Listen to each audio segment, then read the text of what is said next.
बहुत समय पहले की बात है। उत्तर प्रदेश के एक छोटे से गांव चांदपुर में दो भाई रहते थे, अर्जुन और मोहन। दोनों एक ही माँ की संतान थे, लेकिन स्वभाव में दिन रात का फर्क था। अर्जुन बड़ा भाई था, तेज, चालाक, थोड़ा लालची और बहुत महत्वाकांक्षी। उसे हमेशा जल्दी अमीर बनने की चाह रहती थी। वहीं मोहन छोटा था, शांत स्वभाव का, मेहनती, ईमानदार और बड़ा ही सहनशील। उनके पिता हरिराम जी गांव के एक सीधे साधे किसान थे।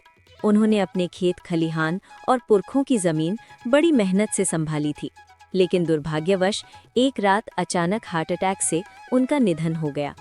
उस समय मोहन केवल 17 साल का था और अर्जुन 23 का। हरिराम जी के गुजरने के बाद दोनों भाइयों के सामने जिम्मेदारियों का पहाड़ टूट पड़ा। माँ कमला देवी हर रोज प्रार्थना करती थी कि दोनों बेटे मिलकर काम करें और एक दूसरे का सहारा बने, लेकिन किस्मत को कुछ और ही मंजूर था। अर्जुन ने तुरंत पिता की जमीन बेचने की बात उठाई। भाई, ये आप क्या कह रहे हैं? हम भला अपने पिताजी की उस जमीन को कैसे बेच सकते हैं?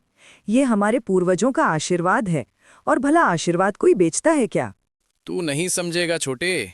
तुझे क्या लगता है गांव में इस छोटे से खेत से क्या होगा? हम अगर इस गांव में रहे तो गरीबी हमारा मुकद्दर बन जाएगी। मैं तो कहता हूं तुम भी मेरे साथ शहर चलो, कोई बड़ा काम करते हैं। मैं बिजनेस करूंगा, तुम्हें भी किसी अच्छे काम में लगा दूंगा। गांव का घर खेत सब बेच देते हैं। नहीं भाई, मैं आपके साथ शहर नहीं आ सकता। इस गांव से, यहाँ की मिट्टी से मेरी बहुत सारी यादें जुड़ी हुई हैं। मैं इन्हें छोड़कर कहीं नहीं जाऊंगा। मोहन को बुरा लगा। वो खेतों से बहुत जुड़ा हुआ था।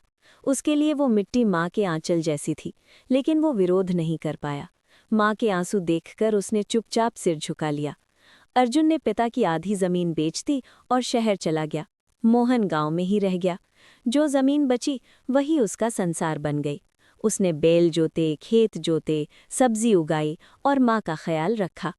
उधर शहर में अर्जुन ने पिता की दौलत से व्यापार शुरू किया। शुरुआत में उसने खूब पैसा कमाया। पार्टी, शोहरत, गाड़ियां, शहर की चमक दमक में वो पूरी तरह डूब गया। वो गांव वापस आता तो दिखावे के लिए बड़े बड़े कपड़े पहनता, मोबाइल लहराता और मोहन की मेहनत का मजाक उड़ाता।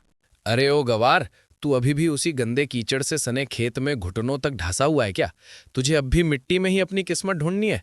देख जरा मेरी तरफ। मैं अब शहर में रहता हूँ, एसी में बैठता हूँ, चमचमाती गाड़ियों में घूमता हूँ, सूट बूट पहनता हूँ, बड़ी बड़ी पार्टियों में जाता हूँ। और तू तू अब भी वही पुरानी धोती, वही फटी बनियान, वही गोबर की गंध। मैं तेरे लिए शहर में बढ़िया काम दिला सकता हूँ। तुझे बस ये देहाती छोड़ना होगा।